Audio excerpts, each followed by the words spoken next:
Out of Focus. Written by L.A. Witt. Narrated by Nick J. Russo for Dark Knight Sound. Chapter 1. Dante. Hey, Dante?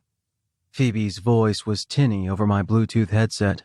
Ryan and I are leaving now with the bride and groom. The guests are clearing out and heading your way. How close are you to the reception? About 3 blocks. I drummed my fingers on the wheel as I waited for a red light to change. What's your ETA? Phoebe said something I couldn't hear. From the background came a lower voice, that of Angel. Ryan to everyone else, my partner in both senses of the word. Distance and static muffled their brief conversation, but a moment later, Phoebe came back on the line. They want to do a few shots down by the marina and a quick one at a park about a mile from the reception, so probably 30 to 45 minutes. We'll be waiting. I hung up just as the light turned green and started across the intersection. In the passenger seat beside me, my assistant Troy rubbed his ankle and cursed under his breath. Feet bothering you? I asked. It's these damn shoes, he said. They were fine when I put them on, but Jesus, they're killing me now. I told you not to go cheap on shoes, didn't I? I shot him a pointed look. He sat back, fussing with his bow tie. If I could afford $200 shoes, I'd get them. Trust me, Troy, I said, putting on my signal to turn into the country club parking lot. If you're going to shoot weddings, comfortable shoes are worth the money, even if it means living off ramen and tap water for a month to pay for them. Well, if my boss gave me a raise. Don't push it. I pulled up in front of the stairs leading into the lavish club. I will, however, be nice and not make you walk across the parking lot this time. Thank you. He grabbed his coat and camera off the back seat, then got out so I could go park the car. He limped toward the stairs, and I chuckled to myself as I drove to the other side of the mostly empty lot. One of the earliest and most painful lessons of being a wedding photographer was that comfortable shoes were worth twice their weight in platinum, and the only thing worse than dealing with a bridezilla was shooting a wedding while one's feet were on fire. Angel and I had both learned that lesson the same way Troy learned it now, the hard way. After I'd parked, I got out and put my tuxedo coat back on. I clipped my battery pack to my belt, put the camera strap over my head, and joined Troy inside the club. We had, I guessed, about 10 minutes before the guests started arriving, so we split up to get shots of the various decorations, wedding favors, and, of course, the towering cake. About the time I'd finished playing pastry paparazzi, the double doors opened. Blinding natural light spilled across the dance floor and dining area, and I squinted against the brightness. 2 silhouettes entered the room, and when the doors fell shut behind them, severing the light, I blinked a few times until my eyes adjusted. When they had adjusted, and the pair of newcomers was no longer backlit, my pulse went haywire because the bride's brothers had arrived. The younger of the two was obviously the type who'd rather be in torn jeans and a punk band t-shirt than a tuxedo, at least if the piercings and long hair were anything to go by. He had the, fine, I'll trim it just this once goatee, and insisted on wearing his wallet on a chain even when he was dressed to the nines. In spite of his bad boy wannabe appearance, he was friendly and polite, just like his siblings. And he was cute, I'd give him that, but nothing to write home about. The elder brother, though? Jesus Christ. Clean cut, fit as hell, with a smile that had damn near made me drop my camera when he'd walked his sister down the aisle. He was older than both of his siblings by quite a few years, I assumed. Probably mid to late 30s, so close to my age. They kept walking, carrying a couple of boxes to the head table, completely oblivious to the photographer checking out the way that jacket fit the elder brother's shoulders. I wondered if Angel had noticed him. Hell, of course he had. This guy was totally Angel's type, and he was wearing a tux. Tuxedos made hot men hotter. It was an undisputed fact, written into the laws of physics and thermodynamics.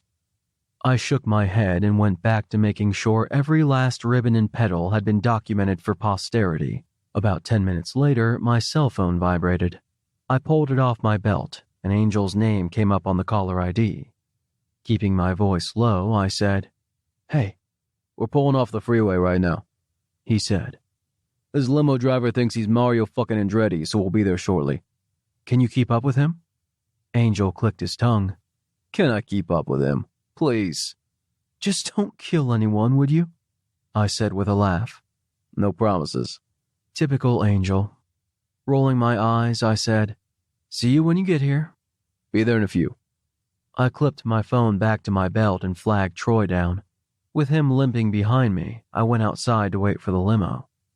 By this point, most of the guests had gone outside as well, and the air was alive with chatter and dress shoes clicking on pavement. I snapped a few shots of everyone waiting for the bride and groom to arrive, all the while keeping an eye out for the limousine. And, of course, scanning the crowd for a glimpse of him. It didn't take long to find him. His mood had changed considerably, though. While he'd appeared relaxed and pleasant with his younger brother earlier, he wasn't happy now. Another guy stood close enough to imply they shared more than just platonic intimacy, and by the expression on the gorgeous brother's face, just close enough to be irritating. They both spoke in hushed voices, punctuating their terse conversation with sharp gestures and icy glares. Then the second guy put his hand on the brother's waist. The brother's expression darkened a little more, and his posture stiffened, but he didn't pull away or brush off his companion's hand. They had that air about them of a squabbling old married couple, and the sexy one looked like he was a clenched jaw away from abandoning any hesitation to make a scene, or kick the guy's ass. Just our fucking luck.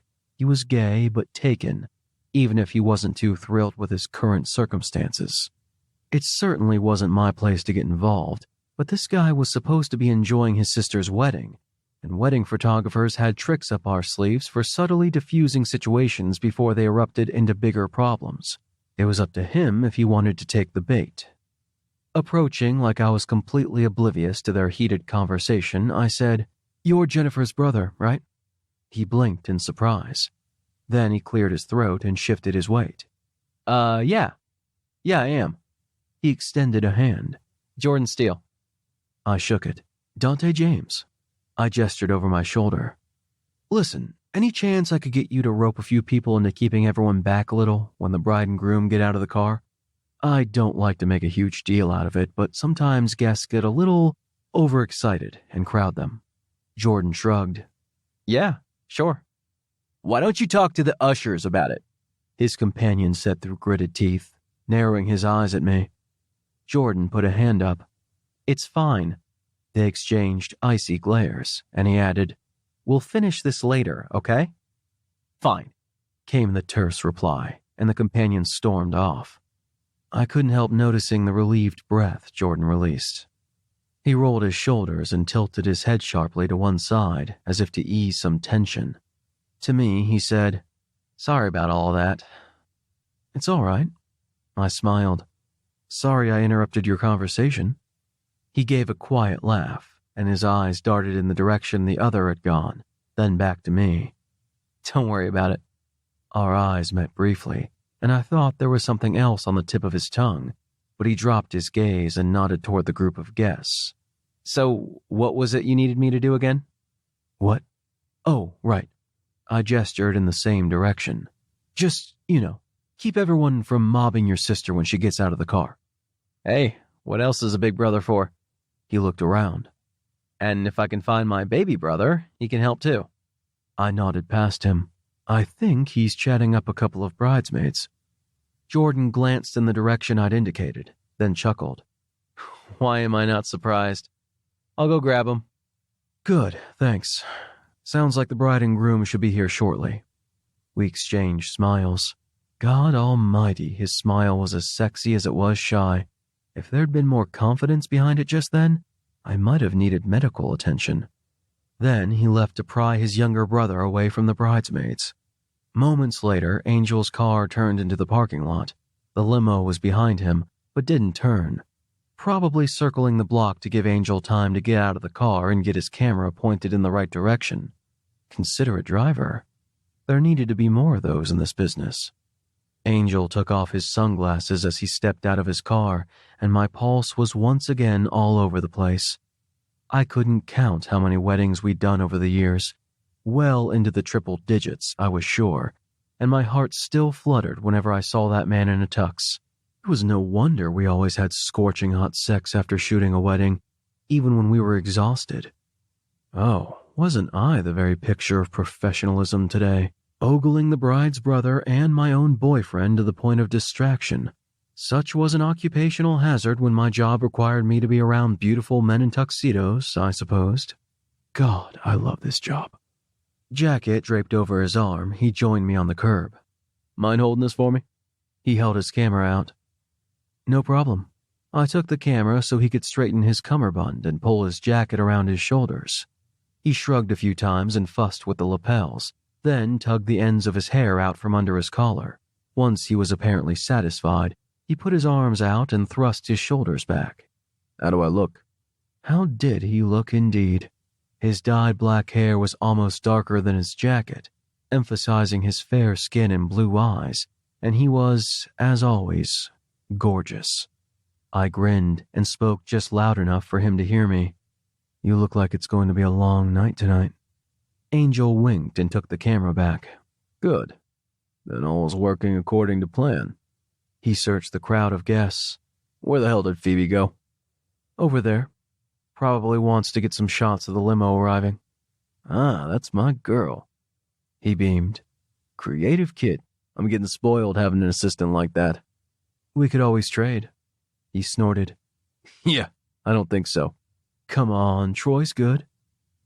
Yeah. He nodded toward Phoebe. But he's not that good. A flash of sun on glass turned both our heads and stopped our playful banter as the limo pulled in. In seconds, we were back to the usual chaos and craziness of wedding photography.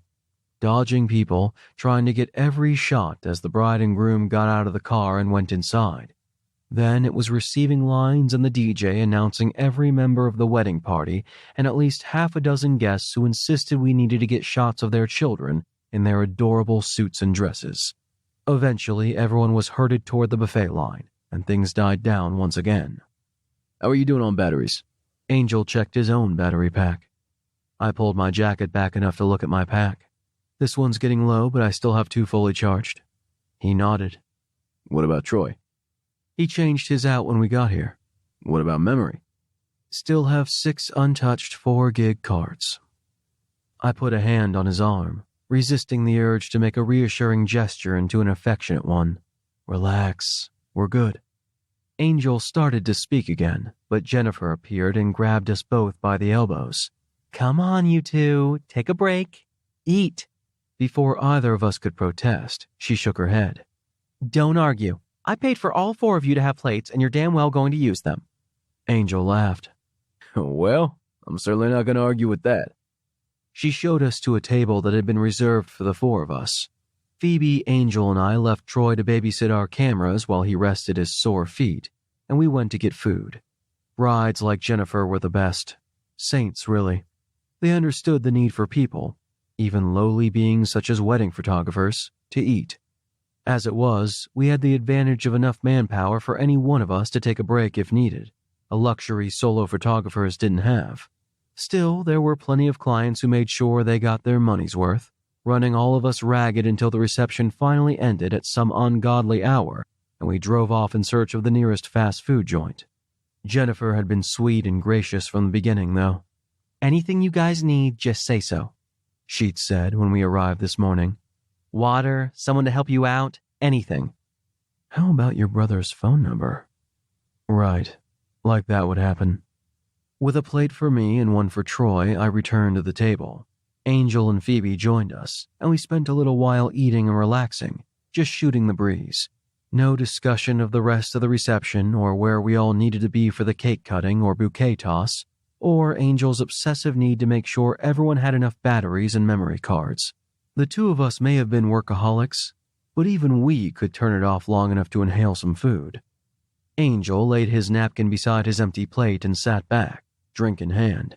He gestured around the room with his glass and said to our assistants, Time for you 2 to earn your keep. Guests, candids, People doing what people do at weddings. Off you go. Phoebe sighed and picked up her camera. No rest for the wicked? No rest for the assistants, I said. Troy pushed his chair back and stood gingerly.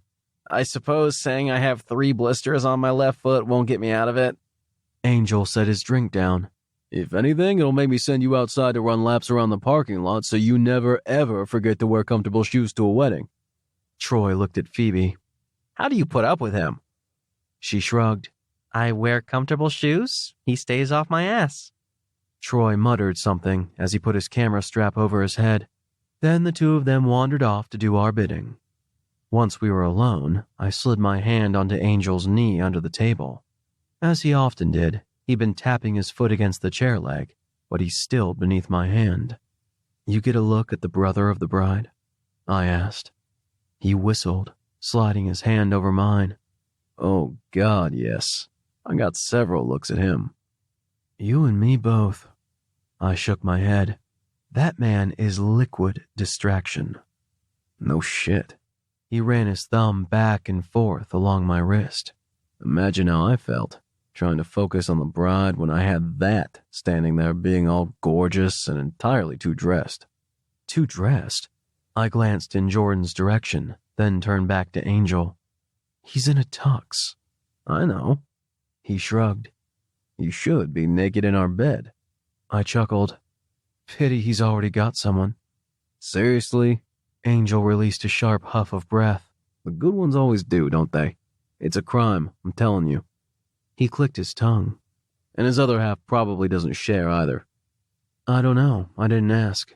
He was pissed enough that I interrupted their little lovers' quarrel. He blinked. You did? Well, I didn't have much choice. I turned my hand over under his. I needed Jordan's help with something. Yeah, he said, lacing our fingers together. I'll just bet you did. Okay, so I didn't. I shrugged. But things were getting a little heated between them, so... Yeah, I'd have done the same. That much was true. We had our subtle ways of separating people when tensions got too close to a breaking point. Situations like that, particularly with the way alcohol and grudges made frequent appearances at weddings, could too easily erupt into a screaming match or a fist fight. So we'd long ago devised ways to casually intervene. Moderately intrusive? Yeah, probably. But if it kept a wedding from turning into a brawl, and that had been known to happen, then it was worth a little social faux pas. The bride and groom were making the rounds, saying hello to guests while Troy's and Phoebe's cameras flashed. Normally, I wouldn't leave assistants to cover anything without at least one of us shooting as well, but these two kids were damned good. They were going to be some serious competition for us when they were out on their own, assuming Troy ever got a decent pair of shoes anyway. So we didn't worry about them while they trailed the newlyweds and we took a break. Ah, it was good to be the boss. As dinner wound down, the cake cutting and such were coming up. Almost time to get back to work. While I did a quick battery check and changed out my memory card, fabric rustled behind me. Enjoying yourselves? Jennifer asked. Absolutely. I started to turn around. This food is... The words stopped in my throat. That wasn't the groom standing next to her. She gestured at him, as if I hadn't noticed his presence. This is my brother, Jordan. I smiled. Oh yes, we've met. We haven't. Angel stood and extended his hand. Ryan Morgan. Jordan shook his hand. It's... He paused, moistening his lips as a hint of pink appeared on his cheeks. It's nice to meet you.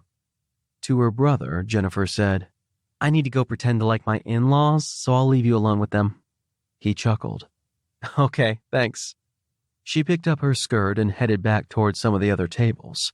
After she'd gone, Jordan said, my sister said you guys do pretty much any kind of photography? I'm dreaming. I'm totally dreaming. Oh God, please tell me he wants... I cleared my throat. What did you have in mind? I breed and train horses, he said. And I'm campaigning a couple of stallions this year. I need a few more up-to-date photos for my website and some ads. He raised his eyebrows. Is that something you guys would be interested in doing? Well, we're always happy to help someone flaunt a stud. Angel deadpanned. Jordan blushed even more, dropping his gaze as he muffled a cough of laughter. Right. Well, I haven't had great luck with my last couple of photographers, so I'm very much in the market for someone new. He paused, the color in his cheeks deepening slightly. A new photographer, I mean. Can you handle two? Angel asked. If the poor man's cheeks got any redder. I'm sure we can help. I shot Angel a glare, and he widened his eyes as if to say, What? I rolled mine and looked at Jordan again. We haven't done any equestrian work in a few years, but show us some examples of what you have in mind, and we should be able to give you what you want. A shy smile played at his lips. Good. Then his teeth snapped together as his significant other materialized and put a hand on his shoulder. Jordan's hackles went up, his eyes narrowed, and judging by the way his cheek rippled, he must have been tightly clenching his jaw. The two men exchanged the coldest glare I'd seen at a wedding since the last time we put divorced parents into one picture, and the hand on his shoulder lifted away. Then Jordan shook himself back to life and made a sharp gesture to his companion. Sorry, I'm being rude. This is Eli. Just Eli is fine. He didn't offer a handshake or any other greeting, and neither of us made any attempt to do so either. Awkward silence descended, and I had a feeling Jordan was once again seconds away from lashing out at his just Eli. Anyway, you were saying? I asked Jordan. About your photos? Right. Jordan cleared his throat. Anyway, I'd like to sit down and discuss pricing, scheduling, all of that. When would be a good time? I asked. If you'd like, you can come by the studio and we'll sort out the specifics. He nodded. I can do that. During the week would be best. My weekends are usually shot. Angel pointed at his camera. So are ours. Jordan laughed. Yeah, I guess they would be. Would Monday be good for you? I turned to Angel. We're there all day this Monday, aren't we? He nodded. All in-studio shoots that day. Last one's at 4:30, and we're usually there until 6 or 7. Why don't I swing in around 5 then? Jordan asked. 5 works, I said. Angel pulled out his wallet and took out a card. That's the address. Just give us a call if anything changes. Jordan took the card, but jumped like Angel had shocked him. Knowing Angel, he'd made sure their fingers brushed, and Jordan's blood pressure was probably all over the place now. Jordan recovered quickly, though, sliding the card in his back pocket as he said, Will do. Eli shifted beside him. Good. Now why don't we go grab a couple of drinks? Okay. Jordan exhaled and added a muttered, Like you need another fucking drink. Eli asked. Nothing. Jordan looked at us.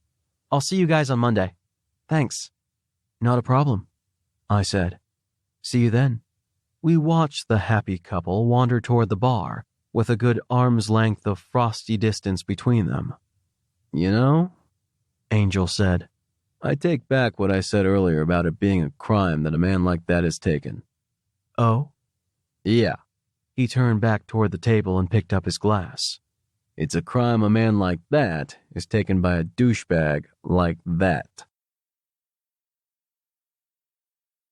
Chapter 2. Jordan. Dante and Ryan's studio was a 45-minute drive from my farm. I couldn't decide if the constant barrage of cell phone calls on the way made the time fly by or slow right down. Either way, between the traffic and the calls, my blood pressure was through the roof when I pulled into the parking lot. Laura, my barn manager, called twice about farrier and vet appointments. The other trainer, Noreen, needed to borrow my saddle because a new client's horse was too high in the withers for hers.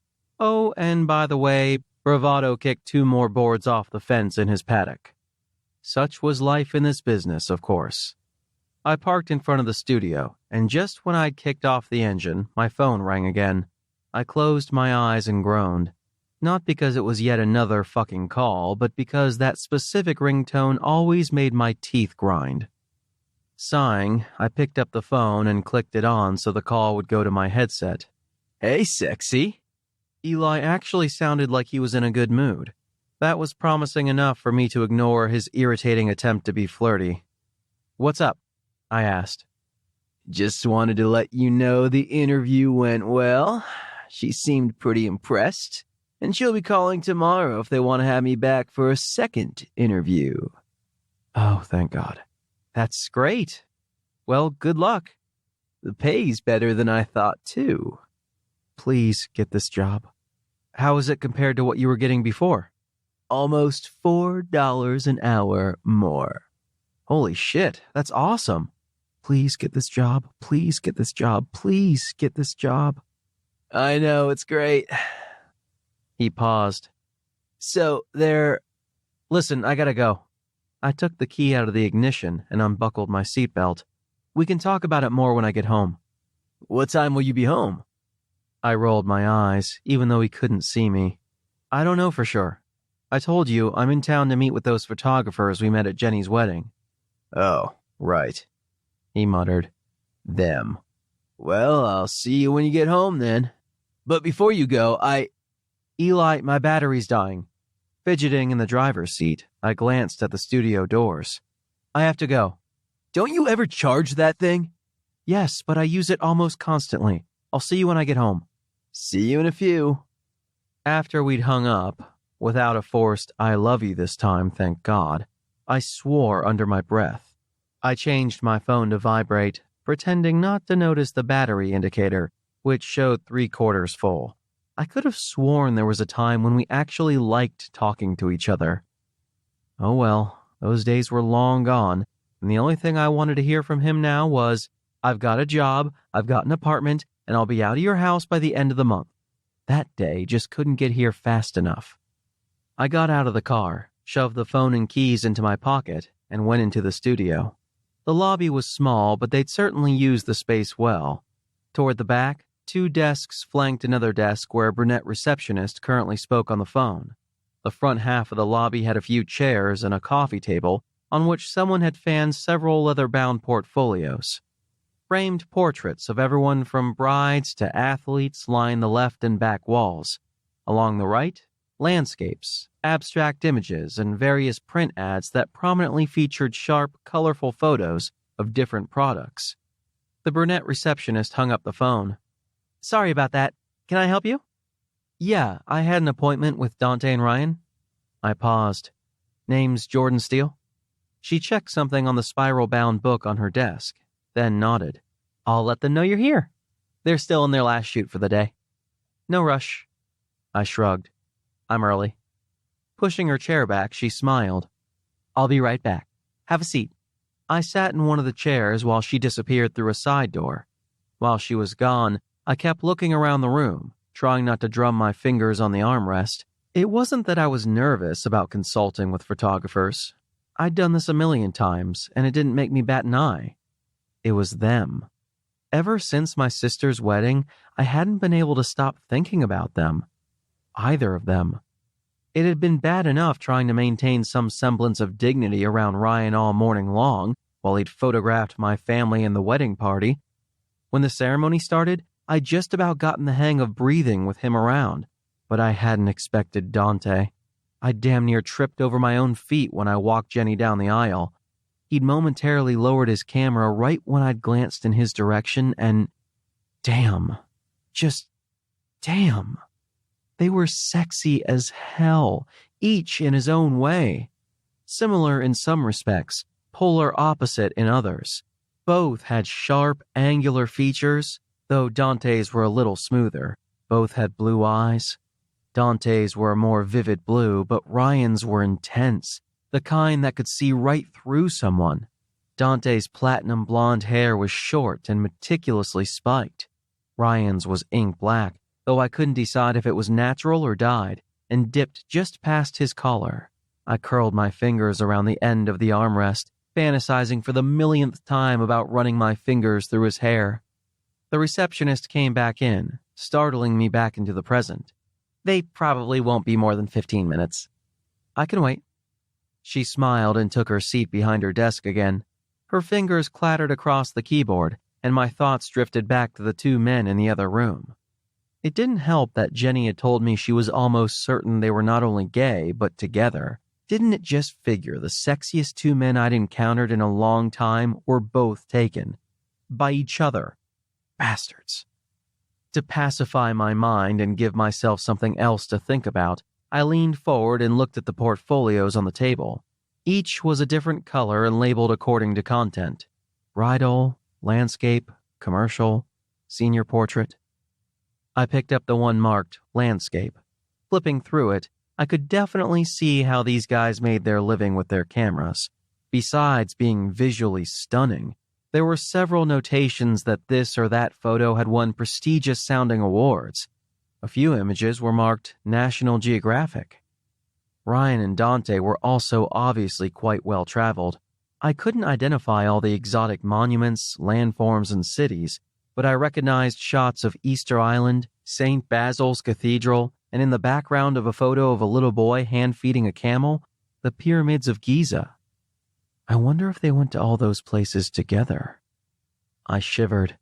I couldn't imagine them ever leaving their hotel rooms if they did. The side door opened, and my head snapped up just in time to... Madre de Dios. Even in jeans and a gray sweatshirt, trading Saturday's formality for Monday's laid-back and comfortable, Ryan was gorgeous. He glanced at me as he went back to one of the two desks behind the receptionist. Hey, Jordan. Sorry we're running behind here. Fine by me. We should be wrapping this up soon. I just need... He furrowed his brow, rifling through papers and shuffling folders around. How the hell does he... Where is... Christ, how does he find anything? He gestured sharply at the desk. He calls this organized chaos. I see the chaos, but I'm not finding the organized. Where the... He released an exasperated sigh and craned his neck toward the door through which he'd come. Dante, I don't see it. It's right by the monitor, came the reply. So are 36 file folders and a bunch of other crap. Footsteps approached, and a second later, Dante appeared, cranking my heart rate up another notch or 12. Like Ryan, Dante had traded formal for casual, khakis and a polo in his case, and it was no surprise he looked damn good in them. Oh, hey, Jordan. He shot me a quick smile, then reached for something on the desk. When he held it up, a memory card, I guessed, Ryan scowled and plucked it from between Dante's fingers. Dante laughed and disappeared back into the other room. Ryan glanced at his watch and said to the receptionist, You're clocking out soon, aren't you? Few more minutes, she said. I'm just about through with those bids you asked for. She gestured at a stack of file folders. Where do you want them when I'm done? Just leave them on my desk. I want to go over them before I take off tonight. Will do. Thanks, Kendra. With that, Ryan disappeared into the back. I exhaled. Being that attractive around someone who was this sexually frustrated had to be in the Geneva Convention somewhere. It had to be. To distract myself again, I mentally ran through my list of things to do when I got home. Bring in the horses that were still turned out, make sure every horse who needed to be was blanketed for the night. If there was still daylight, see how badly bravado would damage the fence again. Find the Kimberwick bit for Noreen before tomorrow's lessons. Talk to Eli. Fuck. Now that was a mental bucket of cold water. I sighed, staring up at the ceiling. There was nothing quite so miserable as living with an ex-boyfriend, particularly one who didn't like the ex part of the equation. I rubbed my eyes. I just had to deal with it until he got a job. And an apartment. Both of which assumed he could find an employer and landlord who were willing to overlook his shitty credit, and a resume that may as well have listed professional freeloader as his job for the last 3 years. I suppressed a groan. Before I could spend too much time wallowing in fantasies of evicting Eli into a cardboard box, the door opened again.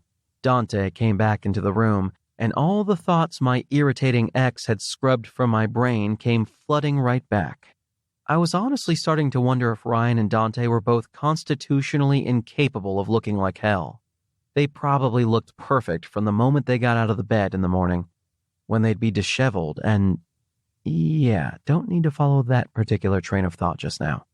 Kendra put a stack of file folders on one of the two desks behind her own. Mercifully unaware of my impure thoughts about her bosses, She and Dante exchanged a few words, mostly about appointments and such for the following day. Then she picked up her jacket off her chair. "I'm out of here," she said. "You boys behave yourselves." Dante clicked his tongue and sighed. "Do we have to?" "Don't behave on account of me," I wanted to say. "Yes, you do," she eyed Dante. "And would you please ask His Highness to call Mr. Vincent over at Tektron? I swear, if the man calls me one more time, I'm going to reach through the phone and choke him." "Not in front of potential clients," Dante said in a stage whisper. He glanced at me and winked. Kendra shot me a semi-apologetic look. To her boss, she said, "Anyway, please have Ryan call him." "Will do. Now get out of here." "Getting out of here." She pulled her purse out of a desk drawer and, with a sarcastic goodbye to her employers and a polite one to me, left. "Okay, now we can get started." Dante gestured at a chair in front of Kendra's desk. "Have a seat, and I'll get all the paperwork." While I moved from the waiting area to the chair he'd indicated, he went to the third desk, the one across from the more cluttered one that had driven Ryan crazy earlier. "Now, where did—" He furrowed his brow, then called into the other room. "Angel, what did you do with the releases and quote for Jordan?" Angel, I thought. From the other room, Ryan said, "Bottom left drawer of my desk, under S, where any logical person would file it." Dante rolled his eyes. I snickered. He opened the drawer and flipped through a few files before pulling a folder free. He started to return to where I sat, but paused, eyeing the desk for a second. Glancing through the open door, he slid the top few folders off, knocking the small pile into a messy fan. Then he pulled a couple of pens out of a cup beside the computer and scattered them across the blotter. I watched him, puzzled, but said nothing. He just grinned and came to Kendra's desk, dropping into her chair and laying the contents of the file folder out between us. "Okay," he said. "Here are a couple different quotes, depending on how much time you want for the shoot, if it'll be one or both of us, how many images you want to use for your website or ads, and if you'll be ordering prints." He slid a few more sheets across the desk. "These are model, property, and hold harmless releases." I nodded. "Yeah, familiar with those." "Good." He tucked the forms back into the folder. "One less thing to bore you with." No need to worry about that. Wasn't that the truth?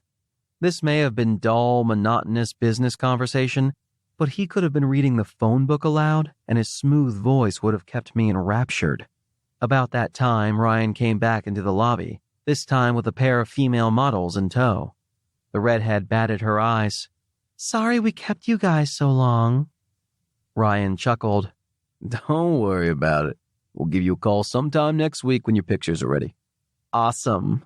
Thanks." The blonde smiled, her expression no less flirty than the other. The girls headed out, and as they did, I watched Ryan and Dante, curious to see if they'd sneak a look at either girl before they were gone. Not even a glance. Probably because they were professionals. They just finished a damned photo shoot. If they'd wanted to grab an eyeful, they'd had plenty of chances without leering at the girls on their way out the door. Still, Ryan and Dante were guys. I was a guy. If I caught sight of someone attractive, it wasn't below me to indulge in at least a glimpse. Sort of like I'd done at every opportunity since I'd walked into the studio. Had the models been a pair of good-looking guys, I'd have thrown an over-the-shoulder glance their way before they were gone. These two? Nothing. Because they're professionals, idiot, I reminded myself. While Dante and I continued going over some quotes, Ryan was constantly on the move. To the other room, into the lobby, at the file cabinet, back into the other room. Everywhere he went, he walked fast, the kind of quick, deliberate walk of someone who didn't like wasting time getting from point A to point B, even if it was only a few feet away. This much energy at the end of the day? Jesus, the man must have had stock in Red Bull. Just watching him made me tired. Watching him made me tired. At one point, he stopped in his tracks, doing a double take at the cleaner of the two desks behind Dante. Then he glared at Dante's back before rolling his eyes and shaking his head. He put the pens Dante had dropped on the blotter back into their holder, then restacked the folders neatly before he slid them into a drawer. On his way past us, he hit Dante's chair with his hip, just hard enough to make Dante stumble over his words. They swapped playful glares. Then Dante turned his attention back to me. You'll have to excuse us. We're not terribly mature after hours. After hours? Ryan laughed. How was that different from any other time? Okay, but I wasn't going to just throw that out there, you know. Dante gave an exasperated sigh. I like to at least try to make us look professional. You know, I believe in truth in advertising, Ryan said. I put my hands up. Hey, don't worry about being professional on my account. See, Dante? Ryan bumped his chair again. Lighten up. I started to say something, but my phone picked that precise moment to vibrate in my pocket. Fuck, what now? I grumbled. When I pulled it out, Laura's name flashed up on the caller ID. At least it wasn't Eli, but it probably was important. Speaking of being professional, I said, do you mind if I take this? Dante shook his head. Not at all. I offered an apologetic smile, then answered, What's up? Hey, Jordan, Laura said. Listen, I left you a note in the barn, but the boards in Bravado's paddock? He knocked them down again, I know, I said. Noreen called me about it earlier. Oh, okay. I reattached the middle board, but the bottom one is in 3 pieces. Guess I'm making a run to the lumber yard tomorrow then, I said. Anyway, just put him in a stall for the night so he doesn't impale himself on it or knock anything else down. Dante raised an eyebrow, and I tried not to laugh. Sometimes I forgot how strange things like this sounded to people who weren't around horses all day long. To Laura, I said, I'm right in the middle of meeting with someone though, so I should let you go. Oh, I'm sorry. I'd forgotten all about that. I'll see you tomorrow. See you tomorrow. I hung up and slid my phone back into my pocket. Sorry. Dante made a dismissive gesture. Must have been important if you were concerned about someone getting impaled. I laughed. Not really. One of my stallions seems to think it's his sworn duty to break through every board and every fence on my property. Oh, really? Yeah. If he hasn't kicked them down, he's put hoof prints in them. I made an exasperated gesture. And the other stud has decided he's part termite and keeps gnawing on any piece of wood he can reach. They're going to bankrupt me, the fuckers. I never thought horses were terribly destructive creatures. Ryan snorted as he walked past with his nose in a file folder. Only because you haven't spent much time around them. You have? I asked. Not for many, many years. He paused in the doorway. But I had horses when I was a kid. 4-H, that sort of thing. Enough that I've replaced more than my fair share of boards, posts, and stall doors. I sighed. Story of my life. He chuckled, then went back into the other room again, leaving me alone with Dante. Anyway, I said, hopefully that's it for my phone interrupting me. Just the joys of owning a business, I guess. Smiling, he said, I know the feeling, believe me. You two both own it, though, don't you? He nodded. Full partners. So to speak. Ryan chimed in from the other room. Shut up. Dante laughed. He cleared his throat. Anyway, yeah, we're business partners. Must be nice. I sat back, clasping my hands together on top of my belt buckle. Believe me, there are days I really, really wish I could hand the proverbial reins off to someone else and let them deal with it for a while. Oh, I can imagine. Dante thumbed his chin, an unspoken thought furrowing his brow. After a moment, he shook his head and shuffled through the papers between us. So, with all of that out of the way, let's talk about how we're going to shoot your horses. Appropriate way to put it, I said. We went over some ideas for shots. I explained that I needed some headshots of both stallions, plus a few of them under saddle. For now, it'll just be the 2 stallions, I said, but I'll probably call you back for more in the spring when this year's crop of foals are born. Baby horses? Dante glanced over his shoulder, then dropped his voice to a conspiratorial whisper. Don't say that too loudly around Ryan. Why not? Watch this. Craning his neck, he called out, Hey, Angel, would he have to twist your arm to do a shoot with a bunch of baby horses? Baby horses? Ryan appeared in the doorway, eyes lit up. Really? Well, not for a while yet. Dante looked at me. Right. I nodded. First foals of the season won't be for a couple of months. If you need pictures of them, please call us. Ryan said just before disappearing again. Watching him go, Dante shook his head. To me, he said, Told you. "You're not into animals?" I asked. Oh, I love animals, but he's definitely more of a critter person than I am. He loves horses, and he'll fawn over anything that's cute and fluffy. Oh, shut up, Ryan said, reappearing with a stack of papers in his hand. Come on, it's true. Dante grinned up at Ryan as he walked by. I can't let you anywhere near a puppy. Yeah. Ryan playfully smacked Dante's shoulder with the papers he carried. But only because you'd be afraid of its mother. Hey now. I cocked my head. You're afraid of dogs? Dante's cheeks colored. I'm a little intimidated by big dogs. He's afraid of dogs. Shut up. Dante glared at Ryan, who shot him the least convincing look of innocence I'd ever seen. I tried not to laugh. Good to know. I'll make sure mine's penned up when you come to the farm. It's okay, Dante said. Don't worry about it. Trust me, it's not a big deal. I shrugged. He's not aggressive, but if you're intimidated by big dogs, well, I'll just pen him up. Dante smiled. Works for me. He flipped open the receptionist's appointment book. So, when do you want to do this shoot? I leaned forward, and he turned the book so I didn't have to read upside down. What about Wednesday? Dante said. I can do Wednesday morning, I said. That afternoon is shot, but the rest of this week and next week are flexible. Dante turned around. Angel, I need your input on this too. Do you have anything on your schedule that isn't in the book yet? Ryan came over. He put one hand on the desk beside Dante's arm, leaning on it while he rested his other hand on the back of Dante's chair. I think I've got something tentative on Wednesday. And didn't you have a reschedule for that day? Oh shit, that's right. Dante pursed his lips. Thursday? Absently, probably not nearly as aware of it as I was, Ryan moved his hand from the back of the chair to Dante's shoulder. I've got 2 commercial clients booked that morning, he said, completely oblivious that I was watching his thumb make slow up-down arcs just above Dante's collar. Taking traffic into consideration, I should be back here by 1, and... He paused. How far did you say it is from here to your place?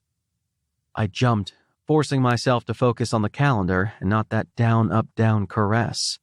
I cleared my throat. 45 minutes to an hour. Ryan nodded.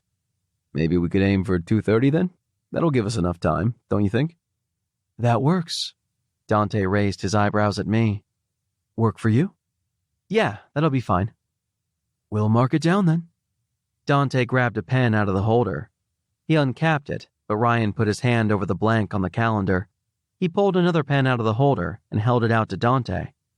Right, blue for appointments.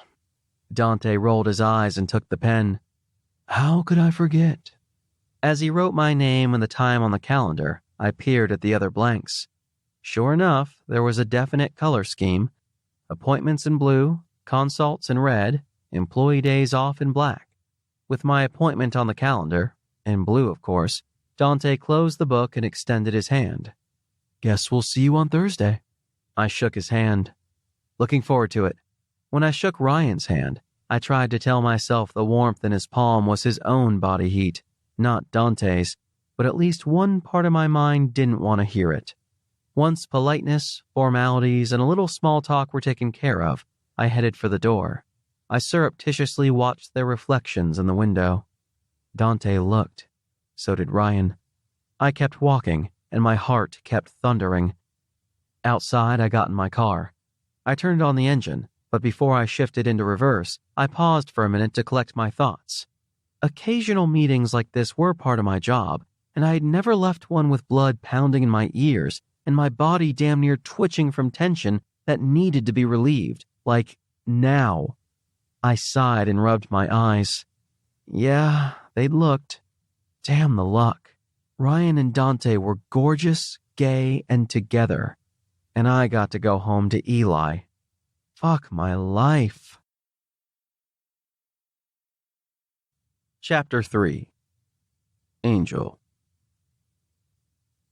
As we pulled our camera gear out of the trunk of my car at Jordan's farm, Dante's spine stiffened.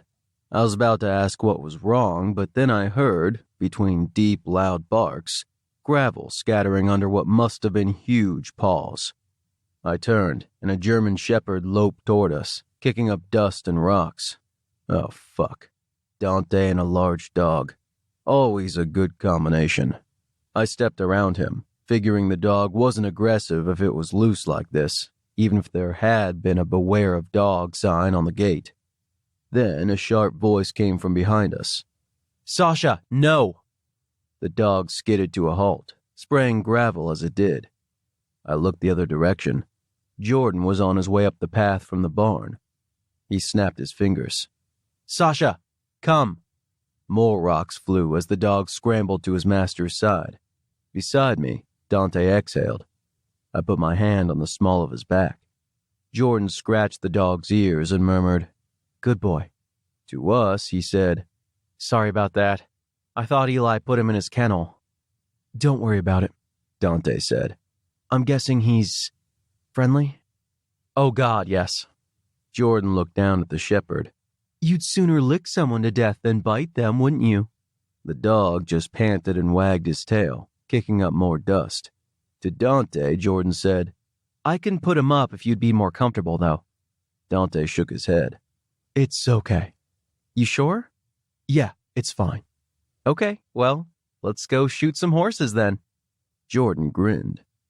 Sounds like fun, I said, laughing in spite of what Jordan's expression did to my pulse. I bathed both of them earlier, he said. So they'll still be clean if they know what's good for them.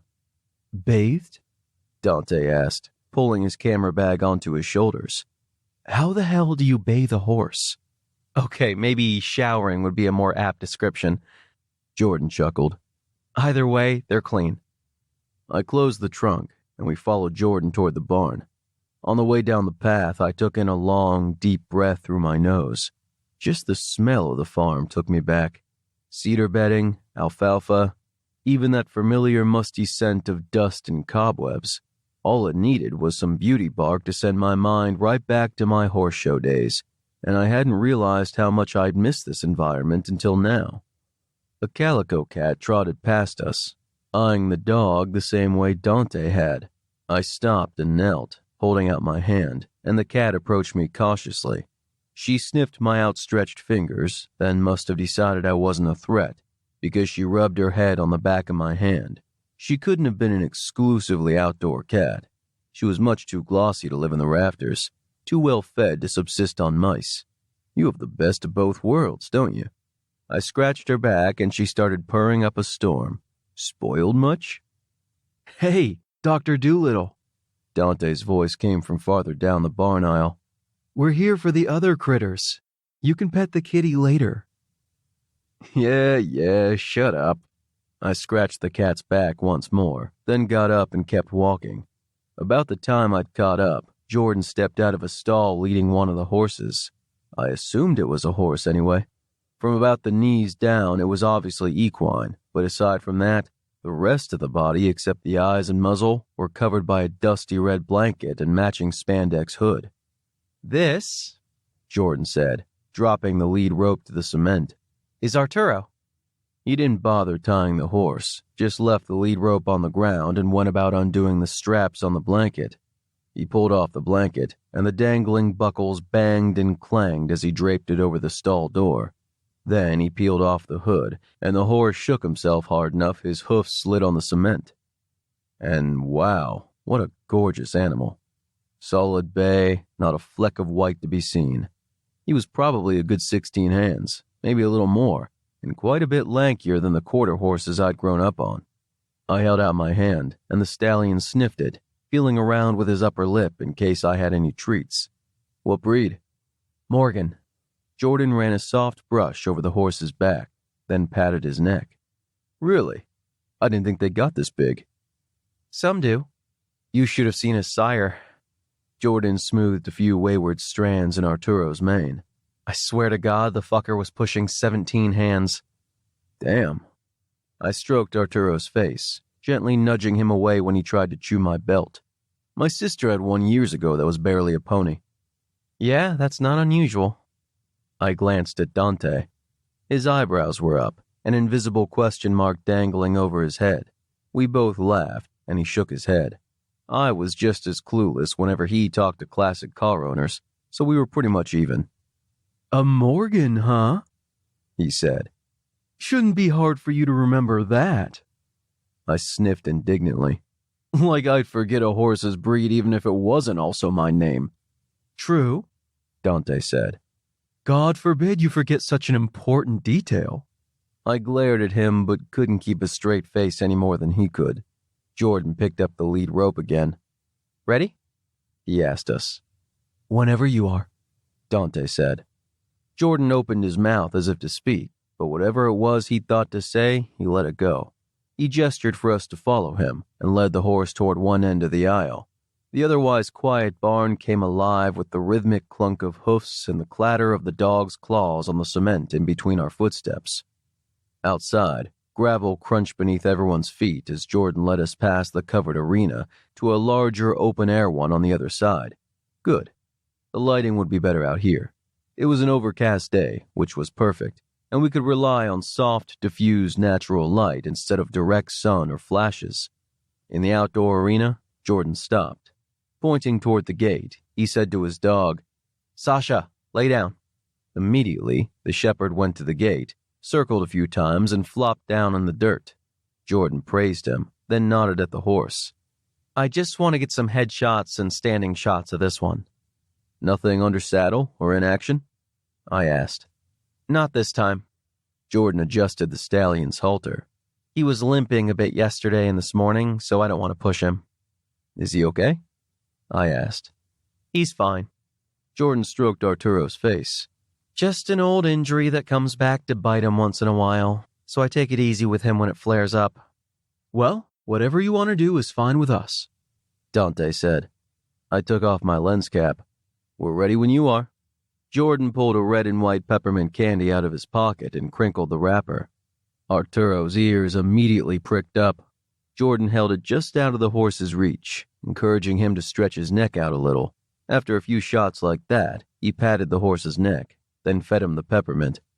Good boy, he murmured as the horse crunched contentedly on the candy. Photographing a horse was usually like photographing a kid or a puppy. There was about a 10-minute window before boredom set in and attention wandered.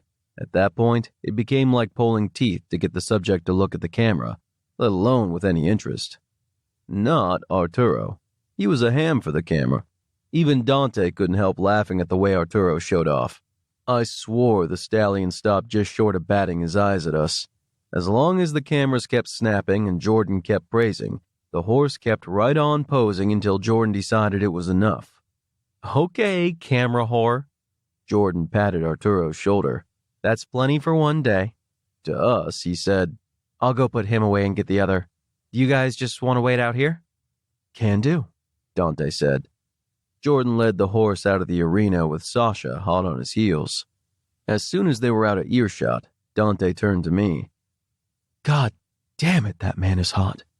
I know. Fuck. I stared at Jordan. Ever since the wedding, he hadn't been far from my mind or from conversations with Dante. Jordan intrigued both of us, what could I say? And it was probably criminal for me to think it, but watching him now, I swore his ass looked even better in dusty jeans than it had in tux pants. It would probably look even better with nothing on except my hands on his hips, or Dante's hands on... I shook my head and coughed behind my hand.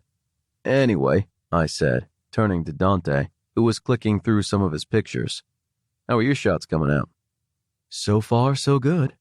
He glanced up from the preview screen on his camera and gave me a devilish grin. I must confess, not all of my frames have a horse in them. I clicked my tongue. Why am I not surprised? Admit it, you did the same thing. Did I? Oh, come on. I know you. He inclined his head. Don't tell me you didn't. I snorted. Of course I did. Just like I grabbed an excessive number of candids of him at the wedding.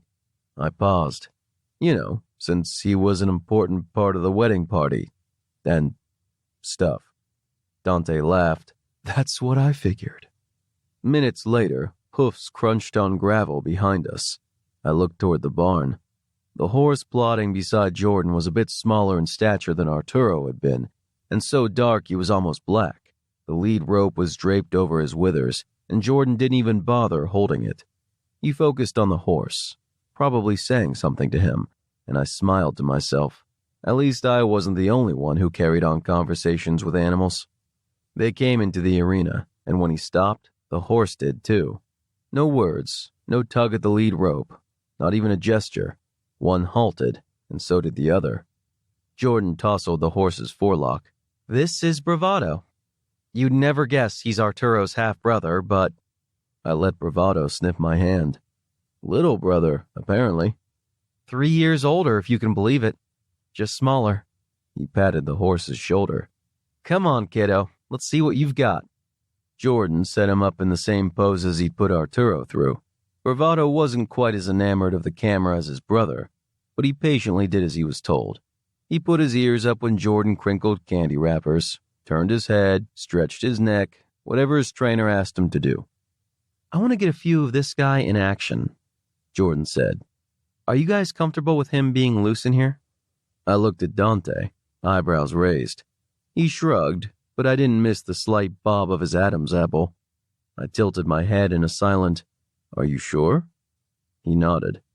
"Yeah," I said to Jordan. "It's fine." He unclipped Bravado's lead rope and gently tapped it against the horse's shoulder. Go on, go play. It didn't take much to convince him. The stallion jogged away. Once he was near the middle of the arena, he bucked a few times before he took off to the other end.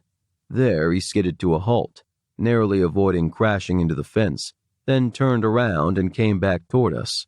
I knelt in the dirt to get a better angle and snapped away as Bravado ran and played. Dante stayed back a little. We both had telephotos, so we could afford to keep a comfortable distance. In the back of my mind, I couldn't help thinking about the way Jordan interacted with his horses. I was admittedly a little surprised to see how gentle, even affectionate, he was with them. I'd seen a lot of professionals who were cold and indifferent, sometimes even cruel, but not Jordan. He connected with them, as if he was lacking in ways to make me weak in the knees. After we'd gotten plenty of shots of Bravado in action, Jordan whistled. The horse spun and jogged across the arena to his master. Jordan praised him and gave him a mint. While Bravado crunched away on the candy, Jordan clipped the lead rope back on the halter. Would you guys mind doing a few shots of him going over some jumps? He gestured at 3 jumps set up along the far side of the arena. Not at all, I said. You're writing the check, so whatever you want. Our eyes met. Yes, Jordan, whatever you want. He cleared his throat, throwing the lead rope over Bravado's neck. He's probably warmed up enough, but let me take him around the arena a few times to make sure. Aren't you forgetting something? Dante asked. Jordan looked over his shoulder and raised his eyebrows. Dante nodded at the horse. A saddle? Pfft, who needs a saddle? With that, Jordan effortlessly hoisted himself onto the horse's back. I prefer to ride bareback. Picking up the lead rope, he grinned and gave Dante a wink. Well, with horses anyway. I almost dropped my camera. Dante coughed. Before either of us could sputter through a comeback, Jordan and the horse were gone, cantering to the opposite end of the arena. Did he just... Dante gestured at Jordan. Did he just say that? I nodded. He so did. And here I was worried about overstepping a bound and offending him. Oh, I don't think we're going to offend him. I moistened my lips. That was an invitation, if ever I heard one. Easy, Angel, Dante said in a playfully scolding tone. Don't scare the guy. Hey, if he can make comments like that, so can I. He eyed me. Yeah, except you're usually a bit more brazen than that. So? I shrugged. Make it brazen enough and maybe he'll... Angel. He shot me a pointed look. He was probably just kidding around. And need I remind you, he had that unsightly growth at the wedding? Damn, that's right. I sighed. Oh well, a boy can dream. I knelt to get a better angle and kept shooting, resting my elbow on my knee for stability as I followed the horse and rider with my camera. Bravado eased into a canter. After a couple of small circles, Jordan aimed him toward the jumps. The horse sailed over them, landing perfectly. No saddle, no bridle, and if Jordan was off balance at any time, I sure as hell didn't see it. Trying in vain to kneel comfortably, a task getting progressively more difficult every time Jordan fucking breathed, I said, "You thinking what I'm thinking?" If you're thinking along the lines of how strong his legs must be, then yes. Oh, yeah. I paused to take a shot, waiting until the horse was in midair over a jump. Would you be mad if I said I really, really want to fuck him? Dante's camera clicked. As long as you're referring to Jordan, not the horse. Fuck you. So I suppose it would be considered... I paused to concentrate on another shot. Unprofessional to suggest... Yes, it would be. I glanced up at him, eyebrow raised. You don't even know what I was going to say. I know you. Admit it, I said, looking through my viewfinder again. It would be hot. Never said it wouldn't be. Click, click, click. But it would be unprofessional. Damn it. He laughed, and we kept shooting. Jordan brought Bravado down to a walk and guided him back in our direction. He looked at us, then past us, and furrowed his brow. I glanced over my shoulder, and a blonde woman approached. Jordan and Bravado met her at the gate. "Guys, this is Laura, my barn manager," Jordan said. "Laura, Dante and Ryan. They're..." He paused. "Well, the cameras probably give it away." "Yeah, I think I can figure that out." Laura smiled at us. "Nice to meet you guys." To him, she said, "The hay company called and wants to reschedule for the end of next week, so..." "No." Jordan put up a hand and shook his head. "We don't have nearly enough Timothy or alfalfa to push it that far. Call them back and tell them they either deliver it by Monday or we'll contract with Hanson's." Laura nodded, making a note on the pad in her hand. "Also, I wanted to ask if I should give Sonny's owners a warning letter or see if they're late on next month's board." "Give them the letter." Jordan shifted on Bravado's back, absently adjusting the lead rope he used for reins. "With people on the waiting list, we don't need to put up with late payments. Next month is on time or they're out of here." "What a pity," she muttered. "Yeah, no shit." Jordan paused. "Oh, I meant to ask earlier, when you're out getting grain tomorrow, could you stop by the lumber yard and get a few more boards? Just in case this one decides to play demolition horse again." "Will do."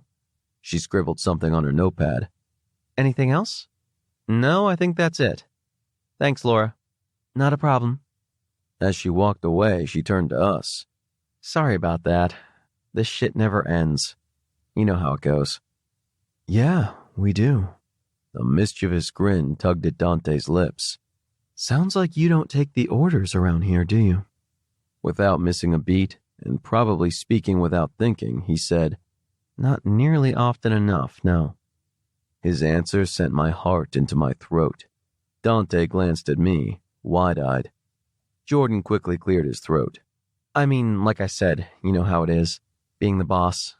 Runs you down sometimes." He gestured at the jumps. "Want me to take him over a few more times?" Sure, Dante said. "Go ahead." As Jordan took Bravado to the other side of the arena again, Dante and I exchanged glances. "You still thinking what I'm thinking?" he asked. Mm-hmm. We kept snapping away until Jordan decided Bravado had had enough, but the whole time, his comments kept replaying in my mind. Were there lines here to read between? Was he really dropping hints? Perhaps subtle hints about a submissive side? No, I was jumping the gun. I wanted him to be a sub. Dante and I hadn't had a submissive in entirely too long, so I was reading way too much into benign comments and body language. I had no reason to believe Jordan was a sub or would even want anything to do with our slightly to the right of normal relationship. The only thing I knew was that whatever deities I had to appease for us to have the chance to top someone as hot as Jordan, I would. That said, I'd been right about subs before. Like the unexplainable and undeniable chemistry between mates, there was that vibe from sub to dom. Little tells that added up. We'd unsettled him from the moment we'd met. I'd watched him interact confidently with people at the wedding, not to mention standing up to give a toast without a hint of nerves. He was anything but shy, but around us, he was nervous, tongue-tied, with the occasional surge of confidence in the form of a brazen remark about riding bareback or a more subtle one about taking orders. Our last couple of subs had reacted the same way in the beginning. One was a seasoned submissive who just wasn't sure about us at first, particularly since 2 doms are a wee bit more intimidating than 1. The other was inexperienced, and once we'd coaxed him into admitting he was intrigued by the idea, the 3 of us had had a great time together. Pity Jordan was tied up with that douchebag we met at the wedding. He'd probably been much happier tied up with us. Assuming, of course, I read him right and wasn't projecting what I wanted him to be. One off-the-cuff comment and some wishful thinking did not a submissive make. I tried to push those thoughts aside as I followed Jordan, Dante, and Bravado back to the barn, but curiosity was a bitch to ignore. I had to know. On the way through the barn, a crop whip hanging on the wall caught my eye. I took it down. "Hey, Dante," I said. "Think we should get one of these?" Just as I'd hoped, Jordan turned around and his eyebrows shot up. Holding his gaze, I smacked my palm with the whip. The horse barely responded. Jordan, on the other hand, stared at me with widening eyes, his lips parting. Dante shrugged. "Sure, we can get one. But who the hell are we going to hit with it?" Jordan gulped. I hit my hand again for good measure, the sound echoing down the aisle, and I thought he was going to faint. I put the whip back. He watched me rub my stinging palm with my other hand, and probably had no idea I caught him sweeping the tip of his tongue across his lower lip. He didn't appear in the least bit offended. A little flushed in the face and tight in the jeans, but not offended. Then he coughed and gestured at the horse. "I'd better put him back in his stall." As Jordan walked away with bravado, Dante and I looked at each other. He grinned. So did I. Jackpot.